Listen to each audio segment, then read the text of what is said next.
Where are you?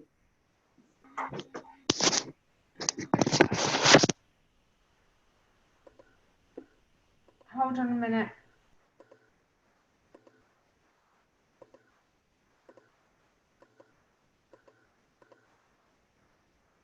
Malcolm, can you, that's it, hold on.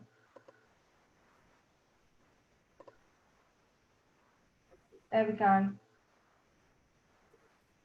You can start. Hi, good afternoon, everybody.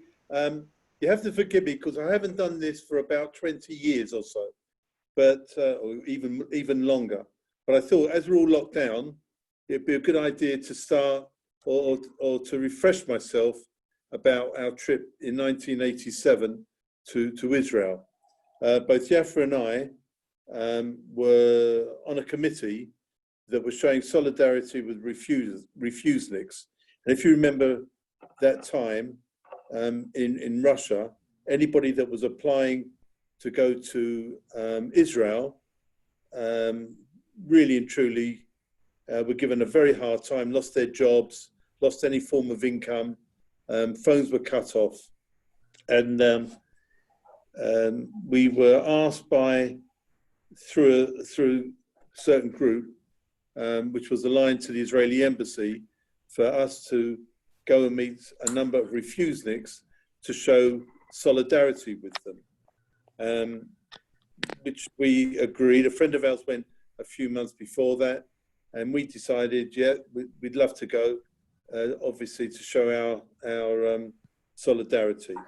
And we flew out, and which airport we flew out, but that's immaterial. And thank goodness we were on a British Airways flight, or I think it was still British Airways. I think it was British Airways. And we flew to Moscow Airport. And on the plane were a group of women who were the wives of American servicemen from Lakenheath. And they were, terrific fun. But we thought that if anybody's going to be caught, it's going to be them. So anyway, the whole thing was that we flew out. We got to Moscow, disembarked, and eventually got our luggage. And when you get your luggage, at that time, I don't know about now, but you got your luggage and you have to go then to customs and you push your luggage through an X-ray machine. And it shows up everything. Well, we were told there were certain things that we have to take or should take. Believe it or not, the Jewish Chronicle, because it was their way of keeping in touch with the outside world. Books like the Exodus, a lot of Jewish books. In fact, we had, I believe, half a suitcase full of all these books, magazines, etc. Everything pertaining to Israel, Jewish books as well as secular books. And as soon as it went through the X-ray machine, and we thought we were being clever by hiding it in amongst our clothes, alarm bells went. And as soon as the alarm bells went, soldiers came from closed doors behind the customs officials, who immediately stepped back and started questioning us. And the first thing they did was they split Yaffa up from myself. So she was with one guy, say about 10 yards away. I think they were doing social distancing. But Yaffa was 10 yards away, 10 meters away, whatever you want to call it. And I was talking to another guy. And they started to pull us to pieces. The group then we noticed were going outside, and they were all met by somebody, and they had to wait around, and they eventually went off. We were there, it must have been for something like 3 hours. They searched Yaffa on her own, they searched me on my own, and they started questioning me because all these books were in my suitcase, And I also had with me a Filofax, if anybody can remember what a Filofax looks like. And what I did, the people who we were going to meet, I put them in certain days throughout the year at certain times with their name and address, but leaving off the word Moscow or Leningrad. And basically I thought I was being clever, but these people were absolutely ace at it. You know, they knew exactly what was going on. And why are you meeting this person? And I said, well, he's a relative of mine or a friend of mine, or whatever excuse we came up with. And they kept on, all they were doing was photographing, photocopying all these pages. And the photocopy was not like the one today where you can put the paper in and 50 sheets come out within a second. This was very, very laborious. And then they again, questioning. Then I think they strip searched Jaffa, but they definitely strip searched me. And it's very, very embarrassing when you've got two people standing there and you're being bent over, do this, do that, and looking for you in every single crevice. But anyway, they then decided to let us go. But before that, they confiscated everything that we brought, apart from clothes, everything that we brought. I had my tefillin there, which they looked at it and said, oh, okay, fine. And I said, these are religious articles of mine, not of anybody else. They started to make a list of everything that we brought in. And there were books there, as I mentioned before, the Exodus, Mila 18, various Leon Uris books, a Chumash, Siddur, and all things like. And when they put it all down, when they wrote it down on single lines, they just said that this was a Zionist propaganda material. Well, I said, okay, fine. So what happens to it? They said, you get it back when you leave the country. So I said, fine, but I'm leaving from Leningrad. It was Leningrad then.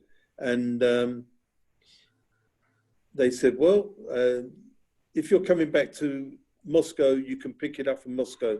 We're not sending it to Leningrad. So I said, well, can you give me a copy of the list that you're making? I was not trying to be obstinate, but I was trying to be obstinate. And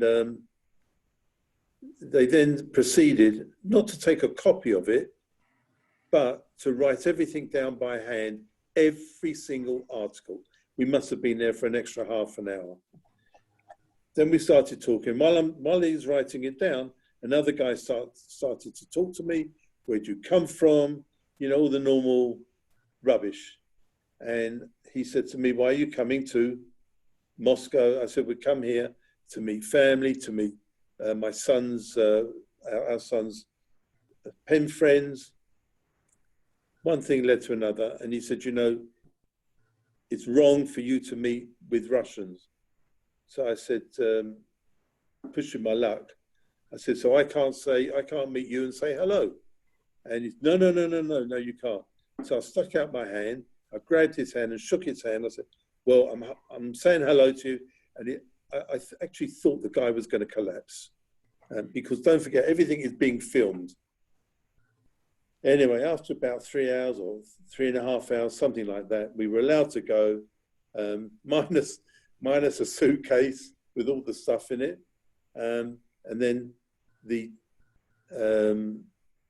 tour guide who we were meeting, another tour guide, put us on a bus, and there was somebody sitting behind us, a few rows behind, and there was the driver and there was her, and she started talking to me, why did you have to do all this? Why did you have to do all that? You know, you knew straight away that they're trying to get information from you.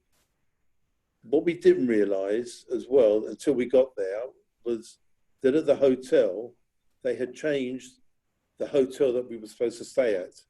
So if, for instance, we were going to stay at the Hotel Moscow, the actual hotel that we stayed at was the Hotel Belgrade. So thinking that we're going to phone home or phone people and say, we're now at this hotel. Checked in, went up to our room, and all the time we felt that after this, all the time we felt that there was somebody watching us, somebody following us. And I have to admit that when we went out for a walk in the afternoon, there was somebody who you looked at and you saw him when you went to certain places, he was there. And we were also told when we got to the room that we shouldn't talk about our trips, shouldn't talk about anything. Basically, just whisper amongst ourselves or go into the bathroom, just like you see on the films, turn the taps on and just carry on. We then, we went to bed. The following day, we were starting to get our act together and go and meet. Oh. Hold on a minute. Go to meet some people, and we had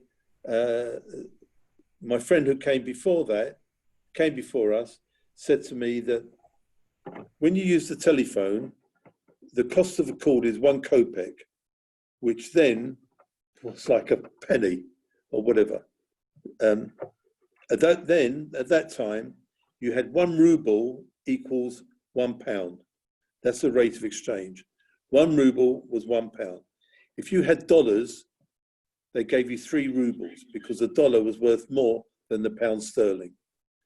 And if you wanted to make a phone call, if you had any, and a lot of people remember these, the farthing. If you had any farthings, they could be used in a telephone box. So there I am, or there we were, armed with a number of farthings, and we started to make some phone calls. And while you're there, you're looking around, and you can see people who are quickly turning their head away, and you knew you were being followed. So we then started to make arrangements to go and see people, and I think the first Sunday this was, we went to see some people. We could only see them sort of very late afternoon or in the evening. And we also decided to see a bit of Moscow as well, because it would have been strange if we would have just gone out to meet people. There, some of them were working, if they could work, or some of them were at the university, studying or teaching, whatever. But we met a number of people, and some of them were very, very interesting. And it was very sad that when you go and meet these people, for instance, there was one family that we met called Baruch and Avital Berman. And he was telling us, they were married, obviously, with 2 children. And he was a journalist, and he wrote anti-Jewish, anti-Semitic articles for the paper. And he was saying that she wasn't Jewish, or that she was then a convert, but he decided one day he's got to get to know a better insight into Judaism. And he started to read and study, and the next thing you know, after a number of months, he was Jewish, and after a number of months, he decided to actually take up Frumkeit, as they say. He was also a very, very intelligent person, and as soon as he became Frum, and he started to make an application to go to Israel, he lost his job at the university, he lost his job at the paper, and basically he was ostracized. His neighbors, they all lived in flats, there's no houses. They all lived in flats or apartments. And the neighbors would badger them. They would bang on the door, he would open it, and there'd be nobody there. The children were bullied at school. The children, two lovely girls, were basically told, yes, you can eat the school meals. It's all vegetarian. It's all vegetables, one thing or another. We're talking about November, right? This is November, freezing cold. For them, it wasn't so cold. Okay. After they had the meal, the teachers came to them and said, what you were eating was full of pig, full of this, full of that, and they were very distraught. They didn't have a situation there where you could take them out of school, because if you take them out of school, they get no education. I just mentioned about the weather. During the day, it was -10 degrees. And what we found fascinating, and we did it ourselves, people were walking around eating ice cream. At night, it dropped down to 20 degrees below zero. And I've got to tell you, there's a world of difference. You go out and your face is being hit with pins and needles. It's the ice. And it was just absolutely freezing. I was, when is it, 1987? Yes, I'd been in the leather business, and I had a sheepskin flying jacket, and that was keeping me relatively warm. But I also borrowed a pair of boots, fur-lined boots from a friend of mine. Yafa also was, she's come from Israel, so this was like very strange for her. But nevertheless, we survived, and we're having ice cream, and we're walking up and down near Gorky Park, in the center of Moscow. And as we were walking there, we saw one of these departmental stores with queues outside. So, wanted to see what was going on. Yafa, being a woman, suddenly looked and said, "Oh, look at this suit. Do you like it?" I said, "Yeah, it's very nice. Do you want to get it? We'll go in there and buy it." Okay, fine.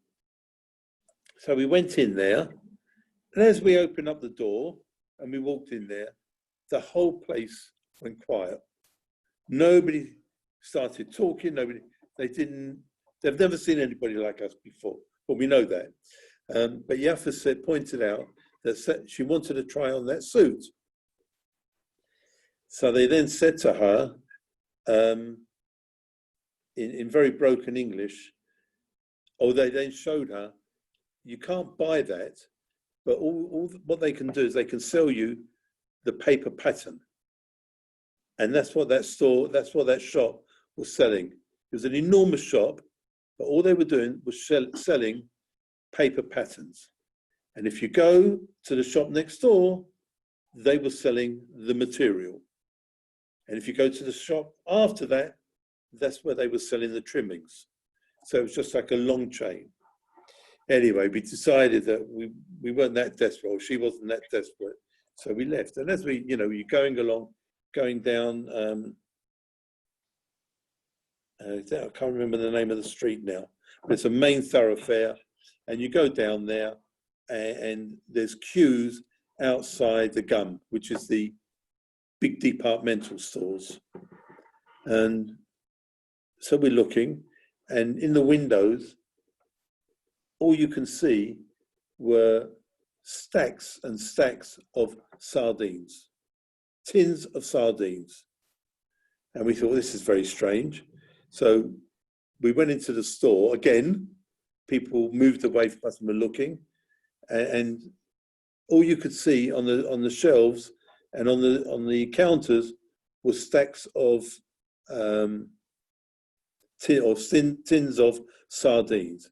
It was only when we met somebody after us who spoke to us in English, one of the refuseniks, that we were told that day everybody got a delivery of sardines. The following day, it could be toothpaste. The following day, it could be something else. They never had a selection like we've got here. And it just shows you, they just go in there, and you can't just buy up 20, 30 tins of sardines. You are limited to like 2 or 3, if that. So we quickly sussed that out. And then that evening, we went to meet some people. We've been in touch with this Baruch Berman. And let me just tell you about this guy, Baruch Berman, who had put his papers in to make Aliyah, or to go to Israel. And what they did, they had to leave Russia and go to Vienna, get everything checked out. And they couldn't fly like you can now, direct to Tel Aviv. You have to go through a certain procedure. And Baruch and Avital went to Israel. They could speak Hebrew. But he spoke good English, and they then went to a place called Gush Etzion, which is up in the territories. Beautiful place, lovely air, and it was, I felt very, very happy for them. Well, while they were there, afterwards they came to England for a week to meet up and give talks to people. And I met somebody they were staying at his house in Golders Green. And I had to see him in Hendon Shaw. And I said to him, I've got to tell you, we met the Bermans, or Baruch Berman, as you know, they came to stay with us, came to stay with you. And we never even got a thank you. We didn't even write a card from Israel or anything. And he said, don't you know what happened? I said, no. I actually went up to the Gush to meet them, and he wasn't there, only his wife. And he said to me that he was teaching at Bar Ilan University, which is just on the outskirts of Tel Aviv, and they were coming down from the Gush.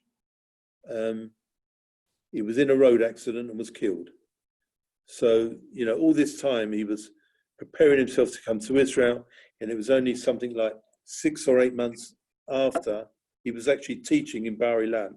And it was only sort of 6 or 8 months after him getting there that he was killed in a road accident. Meanwhile, the wife had a child by him when they were in Israel. So they had 3 children. When she was telling me, when I met her, she was telling me that her parents came over from Russia and said that they would like her to come back with the children to Russia, and she refused to go. She said, I'm Israeli, I'm not Russian. And she stayed there. Unfortunately, we haven't been in contact with them. Not for certain reasons. We got all the family to see. But it would have been nice for us to catch up. And so that was a story about Baruch Berman. Lovely, lovely guy. And he had what I call dancing eyes. He was always smiling. And one of the things I found very, very strange when we were there, or we both did, that Yafa started talking to them in Yiddish. And we were amazed that none of them ever spoke in Yiddish. It was either English or Ivrit. Well, as we speak Ivrit, we felt very much at home. We then the following day went to another party. What they were doing is everybody met in the evening. Nobody sat down and sort of watched television. They would all get together, and you would go there to the house where they had 20 or 30 people. And you would talk to them. Somebody would say, these are our friends from London, both in English and in Russian, or in Ivrit. And we met people there. And I have to tell you, even till today, and this is what, 1987, what's that? How many years is that? 33 years? Yeah, something like that. Anyway, I still think about it. I really do, because these were this was our family. And we hung around not hung around, but we were based in Moscow for about 3 days. And what we were doing is we were going overnight on the train, on the sleeper train with the group to Leningrad. And when we were going out to see somebody during the day, and if we got back in time for dinner or supper, whatever you want to call it, and if we were 10 minutes late, when we sat down, in front of you was your soup. The next nearby was your main meal, and nearby was your dessert. They just piled it up by the side of you, so that when they weren't prepared to come over and take the order, they just put down what it was: soup of the day, food of the day, whatever, and that's how they lived. I think we were pretty lucky that we actually got food, but by the time we got there, and if we were there 10 minutes late, it's all piled up, and you just at one meal after the other. We told them that we were vegetarians, and talking to people like that, they look at you. They look at you like you come from the other side of the moon. But anyway, so we had all that, and then one afternoon, I said to Yafa, what I'd like to do is I'd like to go to the Great Synagogue. And as it was winter, night was coming in. I said, we can go there, and I want to daven Mincha Mariv. Okay, fine. So we went there, and I got some pictures here. But as you go in, I mean, it's an enormous place, absolutely enormous, and it's very, very old. And as we walked in there were some people there who saw us straight away. Nobody came to us. Nobody came to say hello. Moved away. Only one person came and spoke. What's that? Hello? Oh. Yafa. Anyway, so this guy came to us and he started talking to us. And I said, he started talking to me in Russian. I thought, why is he talking to me in Russian? It then transpired, I was speaking to somebody else afterwards. When I went to sit in a seat, people moved away. They thought we were KGB. Very, very interesting as we got stopped by the KGB. But we were there, and they could see that we knew what we were doing. The guy, I noticed, was wearing on his lapel a hammer and sickle, and that denoted that he was a party member. And it was only afterwards when he was always the last one to leave. We were coming out and I started talking. I asked somebody if they speak Ivrit. They said yes, and I started talking to them. And you could see that he was very guarded. But anyway, we came out of there and I thought to myself, this is what these people are living under. It was also at the time of perestroika, where I think it was Yeltsin who was in charge, and it was easing up a little bit. Well, if that's easing up, then I feel very, very sorry for him when it was hard times. We then met some other people in the evening. One of the things was that we had to go on the metro. Now we're talking about in the evening, at night, it's 20 degrees below. The trains ran on time. This is the metro, underground. There was a clock in the station, and you see it counting down, and the train came in every minute, I think it was, and you could set your watch by it. You got on the train and you went out, and the countryside. It's just like here, if you go on the Central Line and you go past Gants Hill Station, it's countryside. It was thick snow, thick ice, but the carriages were boiling hot. We eventually had to go and meet somebody, and we're waiting on this platform, and every time somebody came along, Yafa and I both looked and said, this is the guy. Anyway, after half an hour and about 20 different people, one with a paper under his arm, one with this, and standing there looking at us. And we said, you know what? That's the guy. He's looking at us all the time. Suddenly he comes running towards us, and big smiles on our face, hand out to shake his hand. He ran right past me and went to the person behind me who was waiting for his girlfriend or his wife or something like that. So, you know, and then we found out that the names of the station were very similar. And if you can imagine, we were at Epping Station, let's say, and the person that we were supposed to meet was on the other end at Hanger Lane. I mean, it was a vast system. But because we didn't understand where we're supposed to be going, the names sounded very similar, so we missed one another. But anyway, the following day, we all got together and we met people in this party. There was one guy there who looked very, very white, and he had just come out of prison. He served 5 years in Siberia. There was a trumped up drugs charge. Somebody just came in, searched all his belongings, his clothes, and they found these drugs, which he said, you know, he knew no matter what he did or what he said, they would still lock him away. And they said that he just got 5 years, came out after 5 years for being in a prison in Siberia, which really,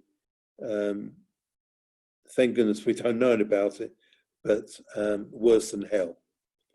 There was other people there. There was one guy we met who found out that from his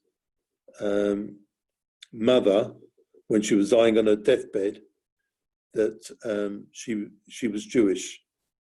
And then she whispered in his ear that makes you Jewish. And he decided to pursue it, never told his wife, because his wife was Russian, and she would have shopped him to the authorities. And what he used to do is he used to go out at night to these meetings, but he would tell his wife that he's going out to do some studying. He was a mathematician, to do some studying, and he never told his wife anything. And somewhere along the line, this went on for about 18 months, she found out. And what she did, I think he said to me that she sent one of the children to follow him. And when the kid came back, the kid said that the father went to this gathering, this party, and they were all Jews there. So there's a lot of bad feeling. He then decided he was going to make Aliyah. His wife wasn't interested, and they got divorced.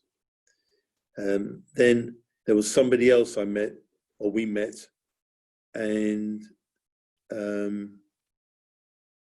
he said to me that when he found out that he was Jewish, he decided, with lessons from the rabbi, that he was going to be brised. So I said to him, "You mean?" "Yep," he said, "brised."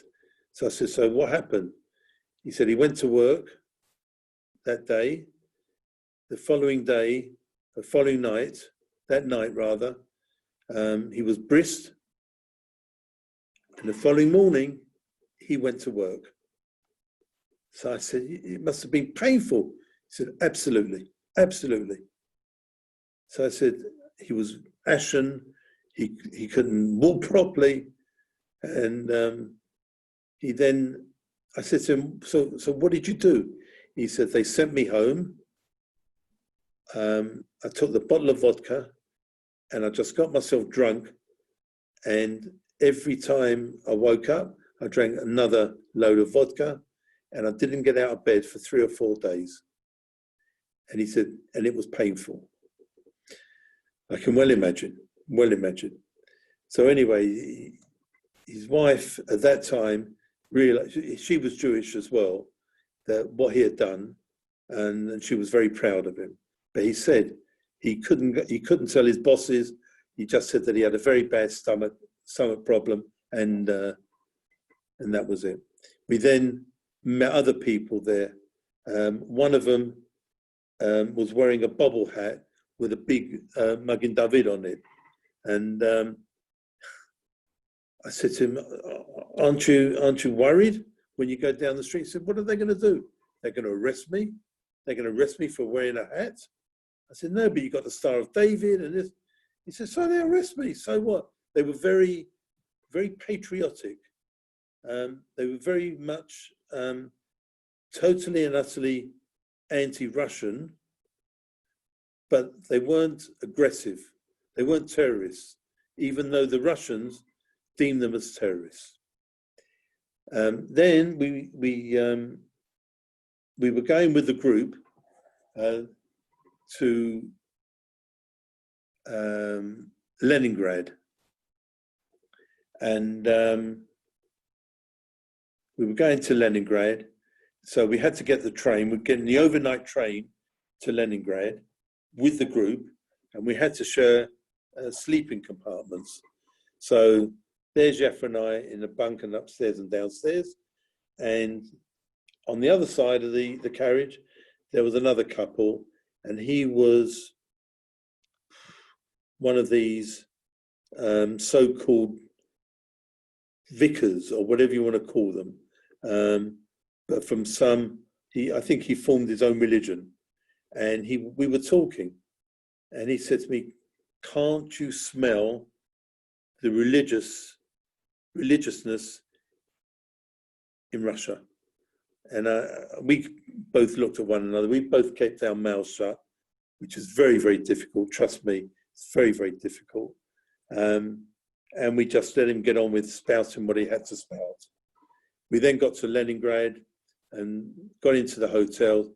And of course, we were going on tours of the city, and we were shown on the river where the warship came in at the time of the revolution, and there was a clock there, and the clock said, let's say 9:15, and she said that time has not changed since the revolution, because that was the time that the revolution started, and the clock was damaged because the warship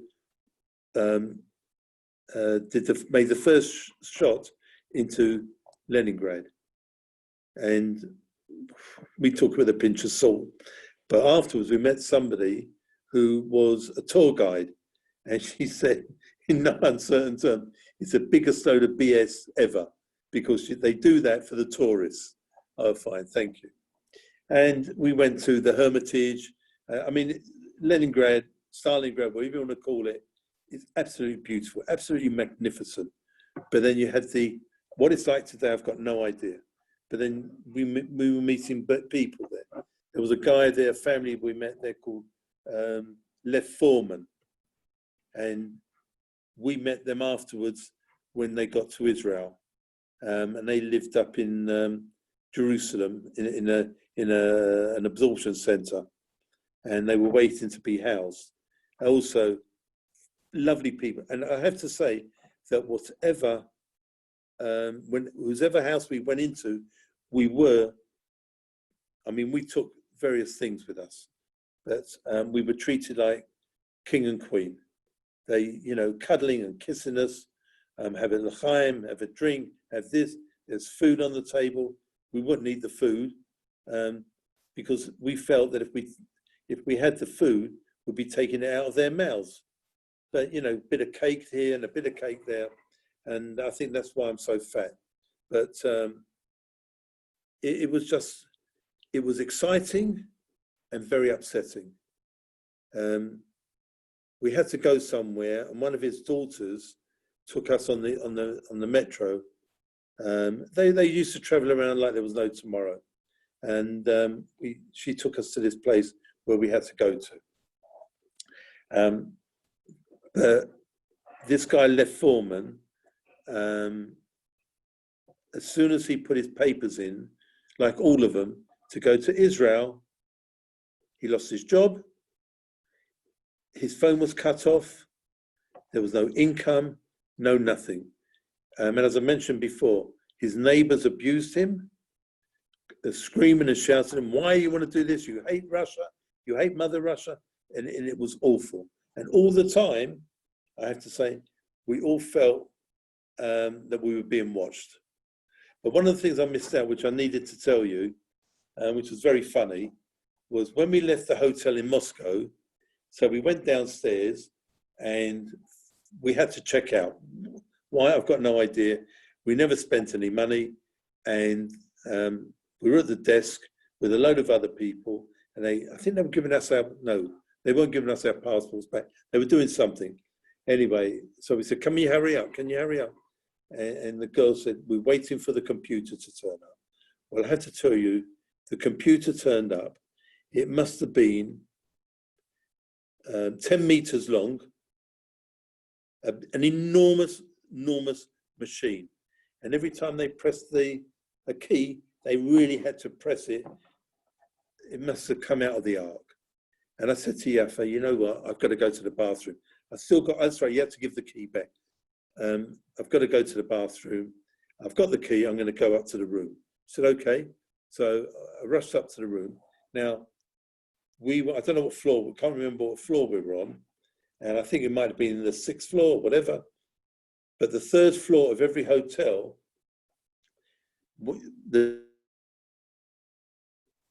and that apparently, the 1st floor is the one where you come in, European style.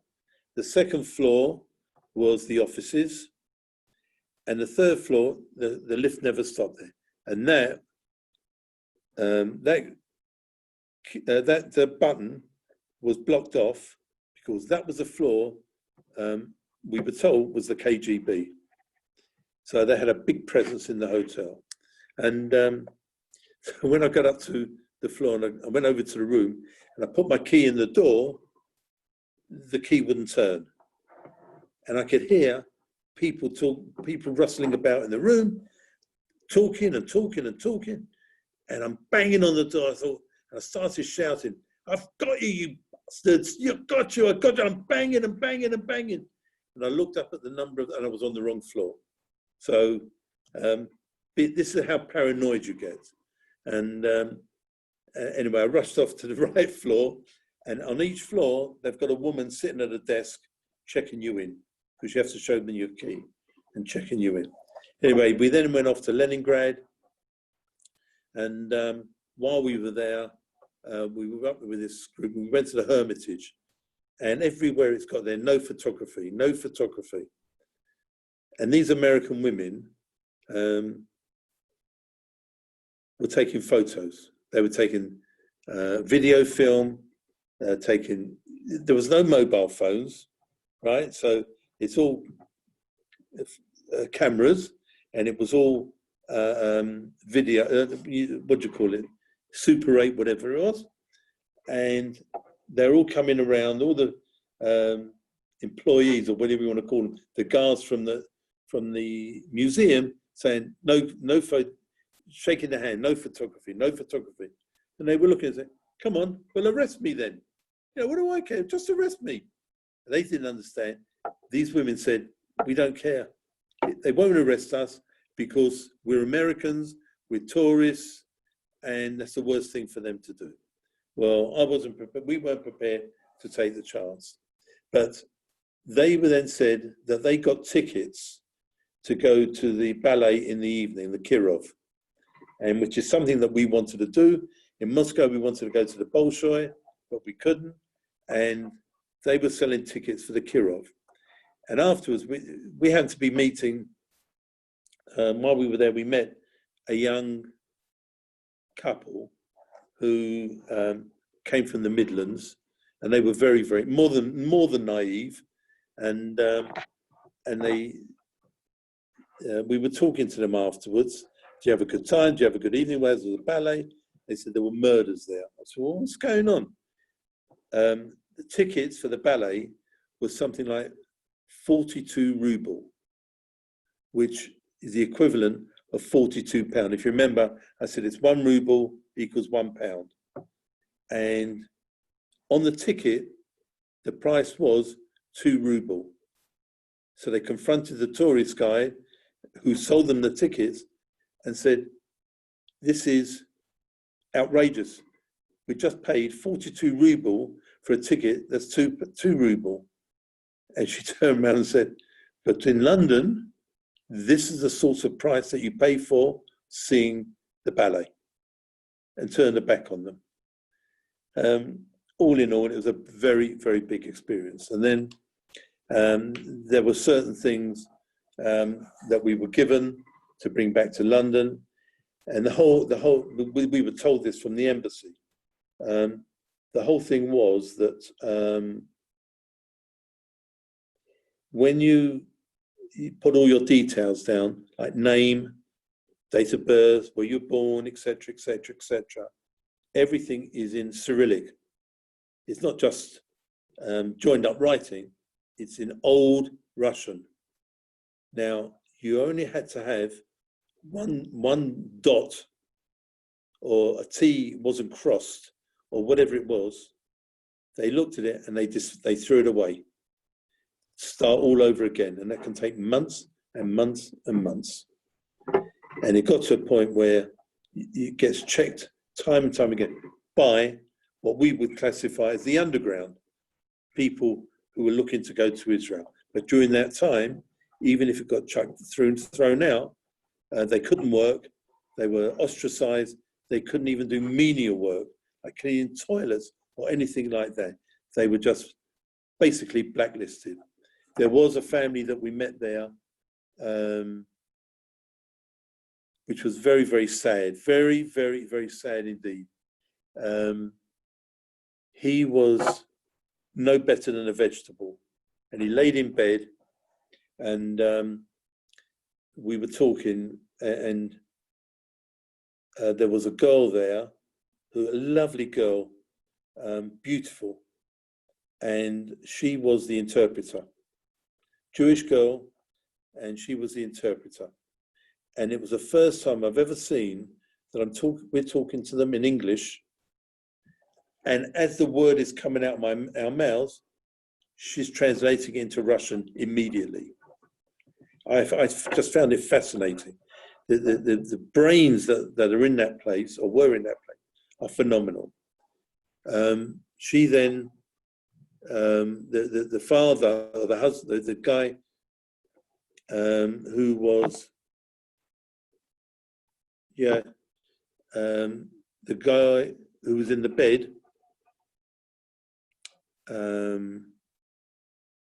as I said, was a vegetable. She would go over, the wife would go over, and when she went over to him, all he did was open up his mouth, and she put a bit of food in.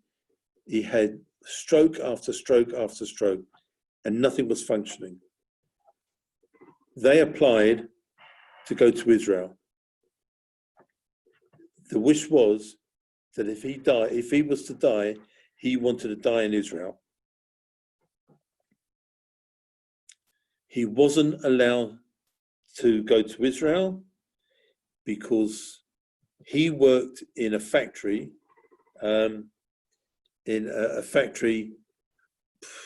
20 years prior, and they said he held state secrets. Well, I have to tell you, if you saw this guy, he could not even go, he couldn't even walk. He just laid there all day and all night long, and just looked at you with his piercing eyes.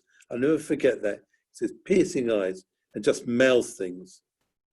And if, she would come over, put some food in his mouth, and he'd munch away. How good it was or bad it was, nobody knows. Could not speak, could not say anything.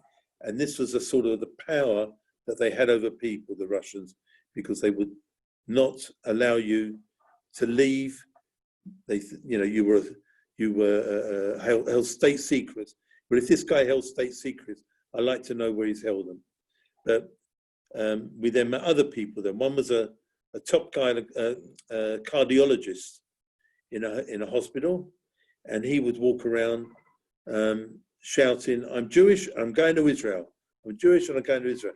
So I said, "Aren't you frightened?" He said, "What are they going to do? They need me. That's what they need me. There are plenty of people there having heart attacks, top people as well." And he was a top cardiologist. So there was that, and it was just fascinating, absolutely fascinating. And then a lot of this stuff was collected of paperwork and names and addresses of things that we had to give to the embassy. We put some in the sukkah, carried it with us. Yafa secreted it amongst herself, and we then were going back to England, coming back to London. We were at the airport, and all you got are soldiers walking around, or police walking around with guns at the ready, machine guns. It was, freezing cold. There was the celebrations of the, it was the 60th anniversary, 70th anniversary of the Russian Revolution. And we eventually got on the plane and we sat down, and sweat was pouring off us. We were so relieved that we hadn't been caught. And the plane starts taxiing, and we get to the end of the runway. Suddenly turns around and he comes back. And what the hell's going on here?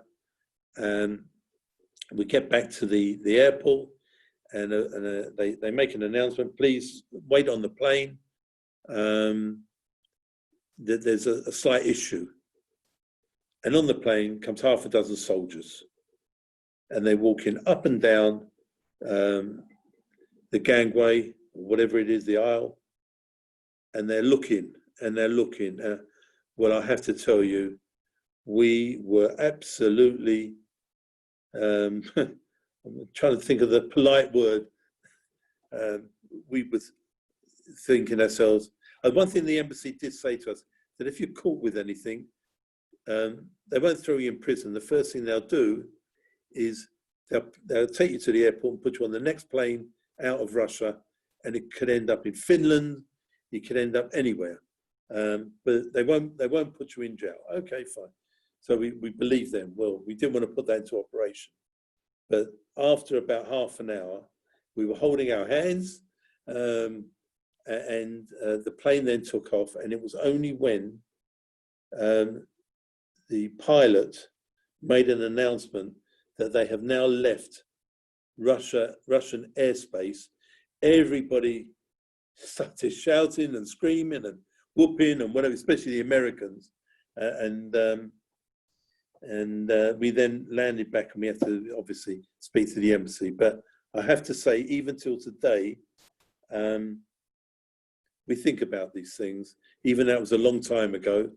And when we got back, I started to make some phone calls to Russia, to some of the people that we met there, and you knew as soon as you got through, or if they made Aliyah, or they put their papers in, the first thing they did was cut the telephone. So they never had any means of communication. And it was an amazing experience. And I only hope that all the people that we met got out safely. Thank you very much. Thank you, Malcolm. It was really fantastic. I've got a few questions, but if anybody else would like to ask Malcolm questions, if you want to unmute yourselves, but if we could just do it in an orderly way. So one question I had, if they put their papers in to make Aliyah, and you said they lost their jobs, how did they support themselves? It's very interesting because they would all muck in. So if there was somebody who there were groups, and each group helped. It was just like a kibbutz. So somebody would have some food, and they would just share it amongst themselves. Did Don't you forget take that they. money? Sorry. Did you take money to give them to support themselves? I'm not sure if we gave them money or not, but one of the interesting things was, I mean, it was freezing, -10, -20.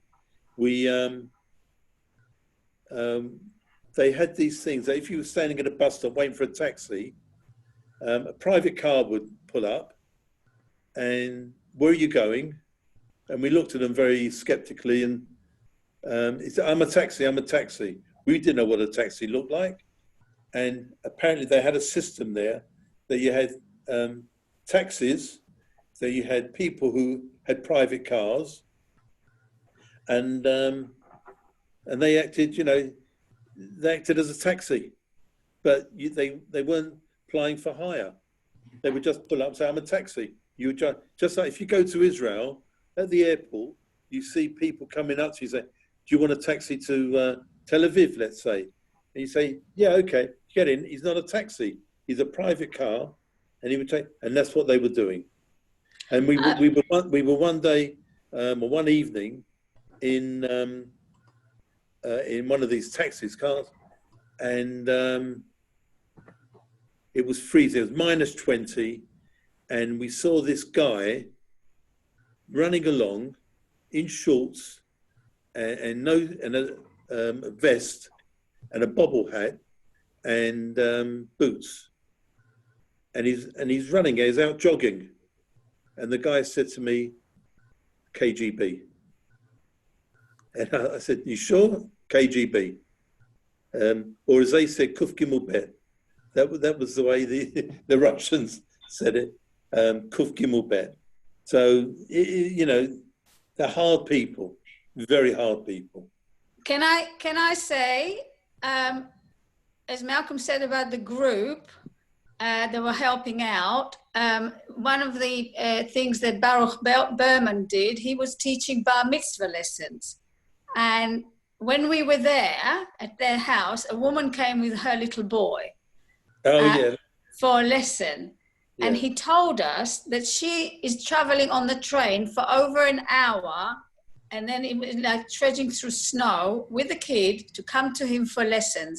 That's how important it was for them, and that's how difficult it was for them to find somebody to teach them once they decided they want to carry on with their Judaism. And I always say it would be really good, and we used to tell our boys that when they were moaning about having bar mitzvah lessons, just having to sit and learn it. And we used to tell them, you just have to see how far they had to go just so that they needed to have a lesson. So this is one of the things that they were doing. They were trying to give each other work within themselves. Okay. You said that they gave you things to bring back with you. What did they give you to bring back? It was basically, oi, this is me. Basically, it was what I said before. That was all the details of the person who they were trying to get out. So it was all written in Cyrillic. It was neatly typed up or written by hand. There was no books or anything like that. It was information on the person who had applied, who was applying to go to Israel, because it went from us to the Israeli embassy, who then started the process.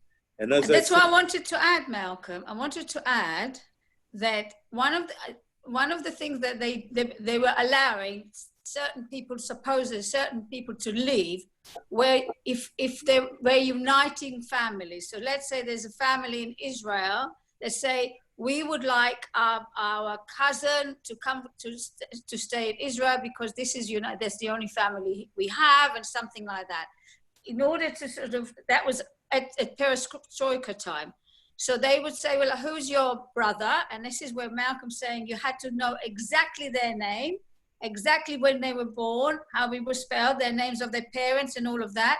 And this is the lists they gave us. They were like very precious lists for them that you couldn't send it by emails at the time, you couldn't forward. No They email. needed somebody to, I'm saying there was nothing, they needed somebody physically to go there and bring those lists back. And then the Israelis could request to let them out.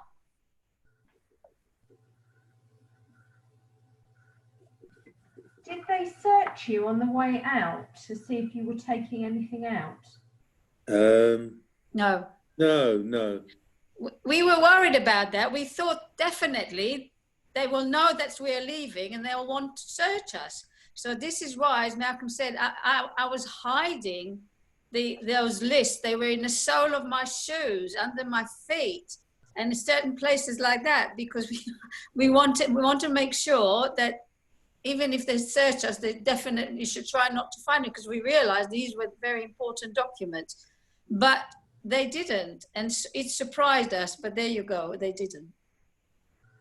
Does anyone else got any questions? I have to say, Claire, that I've just been going through last night. I found the what?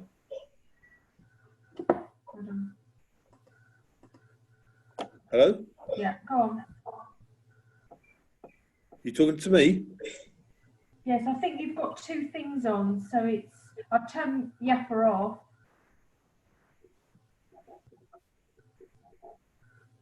I have to say, Claire, that last night I went through an album which I haven't seen for a long time, and I'm looking at all these photos, and it brings back very, very vivid memories. Can you show us any of the photos? Hold on.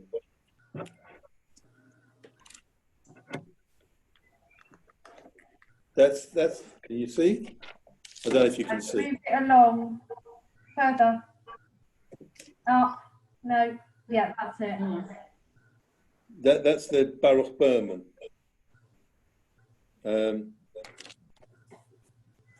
That's him there. I don't know if you can see it.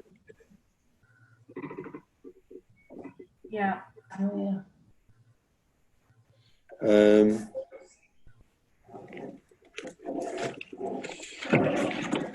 I'll show you this one, which is very moving. Malcolm, while you're looking for the picture, why did they want to keep them there? Why did they want to keep the Jewish people there? Somebody said to me that the difference between the Nazis and the Russians was that the Nazis wanted to kill the Jews. The Russians, the communist part, communism, wanted to kill the religion, because there was only one religion, and that was communism. Okay. That's. Can you see it? I don't know. Down a bit. That's it. That guy there was the one who was basically a vegetable, and it very moving, very moving. Anyway. Did you ever go back again? No. No. No, not at all. So And this guy here, this is the guy who was the cardiologist, and the one on the right in the white sweater, she was the interpreter. did everybody that you visited get out? Sorry? Did everyone you visited get out? No idea.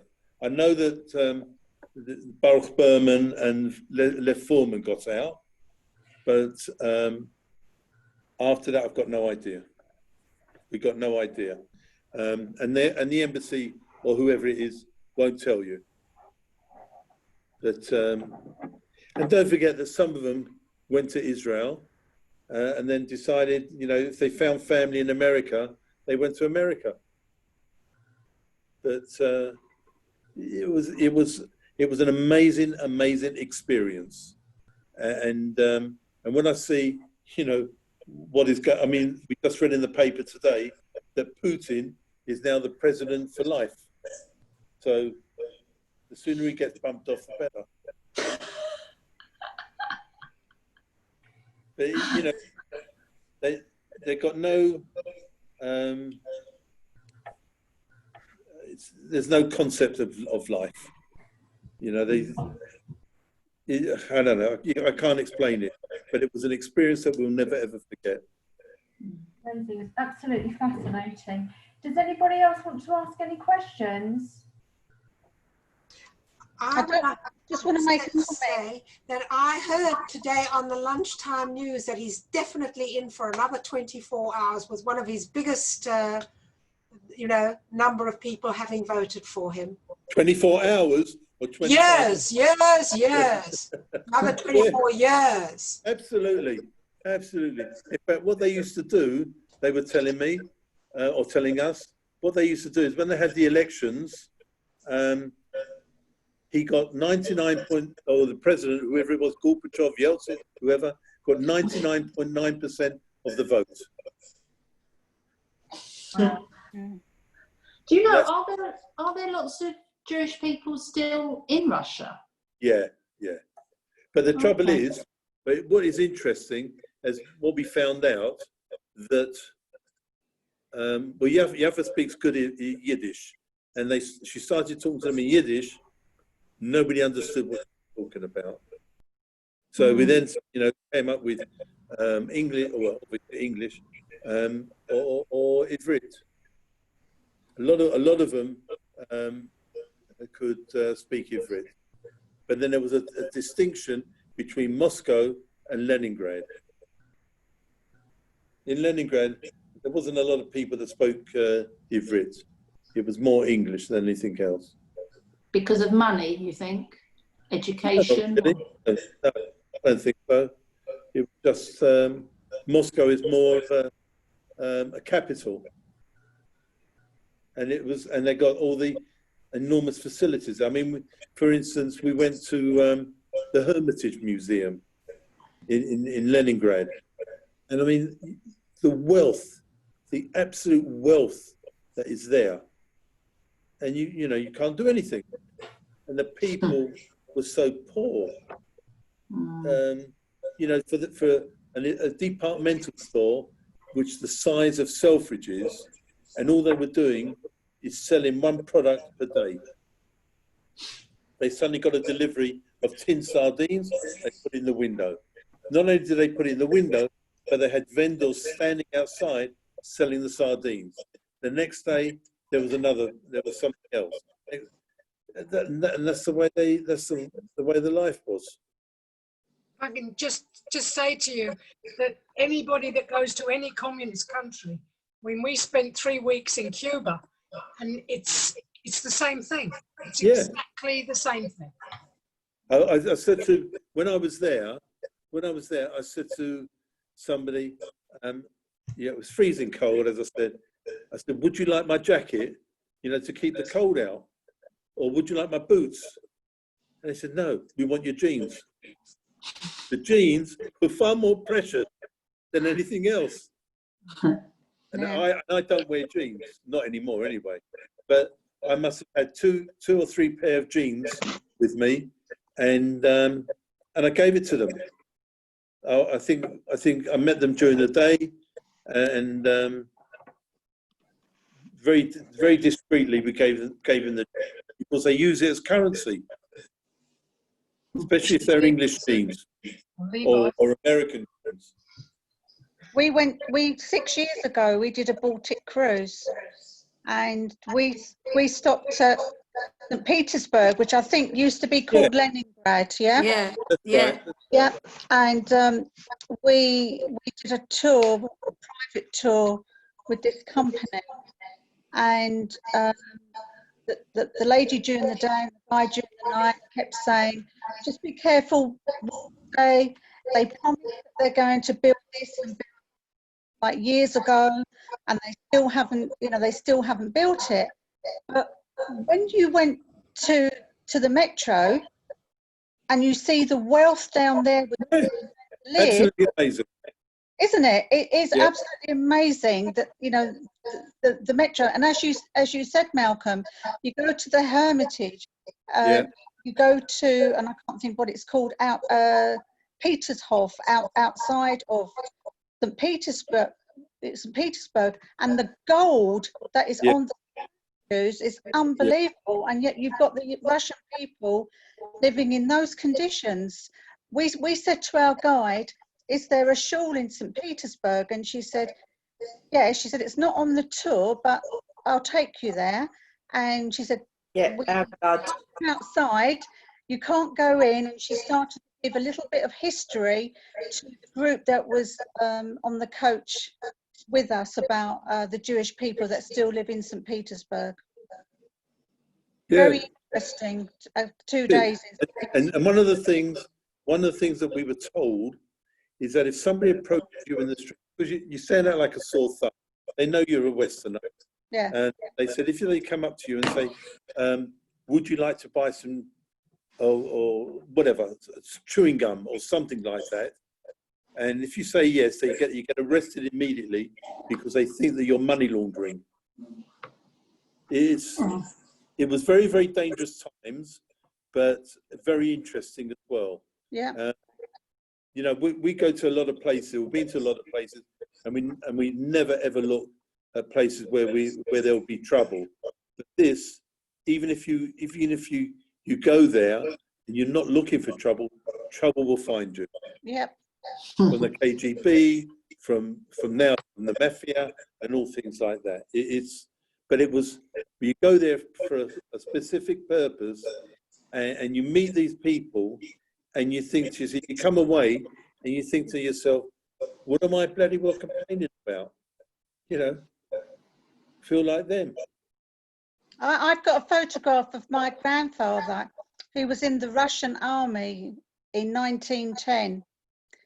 And my mother's cousin, who was a Holocaust survivor, told me when he was alive that my grandfather and other soldiers, the Jewish soldiers, literally used to shoot themselves in the foot to get out of the Russian army to get away. Yeah, absolutely. Absolutely. Yeah, that's the way it is. Malcolm, getting back to what Lorraine was saying, we went to St. Petersburg on the Baltic cruise 8 years ago, and there were only 4 of us did a tour, and I mentioned on the first day to the guide about the shul, and we went to the shul, and he said, you can't get in, but I'll get the guy to open the gate, and he opened the gate, and I went into the gardens at the front, but he did do that. But we never went to the shul. We never went to the shul, and it was only in Moscow that we wanted to go to. And at the back of the shul there is the cemetery where a lot of Jews were buried, and Tchaikovsky, and all things like that. But we also walked around Red Square, which is enormous, absolutely vast. But you know, this unfortunately was their life, and what it's like today, I've got no idea. Would anybody else like to ask anything else before we finish? Claire? Yeah. Claire, where do I send my invoice? Send it to Ian. Is Yaffa? I can't see Yaffa. Yaffa. Yaffa, have you got anything you want to add before we finish? No. Go on. Yaffa? Yes. No, just as Malcolm said, the experience was one that we will never forget. I do know from people that have been in Moscow, actually doing a trip of Moscow, they keep saying to us, you got to go again, just to wipe that awful time from your life, from your mind, because it's a lot better and a lot different for tourists. The things that upset me once, one of the things in Moscow, I think it was, that there was all of a sudden we saw a really nice shop with food and lovely things. And I went, oh, let's go in there. And when we went in, they told us, you can go in because you are foreigners. It is only allowed for foreigners, which again was a really upsetting thing for, you know, to know that people that are foreigners could shop and get stuff that local people are not allowed. And you know that at the time, as I said, the point was for us to help. And I think one of the reasons that they wanted us to do it is also because they thought my Israeli citizenship would help the people. It's just really giving them a lot of support and encouragement. And the last bit I'm going to say is that we never told anybody where we were going. Again, all instructions, we were all doing what we were instructed to do. We haven't told anybody where we were going. Even the kids. Yeah, even the children. Malcolm's parents looked after them. And when we got back and told them where we'd been, Malcolm's parents told us that we are totally irresponsible people. We would have left two you know, kids without parents. They were really, really upset. But we were told, as Malcolm says, that the worst that can come to us is that we'll be chucked out. So we believed them, and, you know, we weren't even chucked out. No. Thank you very much for a fascinating talk. I'm sure we've all really enjoyed it. Pleasure. And hopefully it will be on the website so you can show your children and grandchildren. Will do. Do you want me to talk about my experiences in Israel next? No. No, not yet. No. Oh, dear. Thank you very much indeed. Thank you, ladies.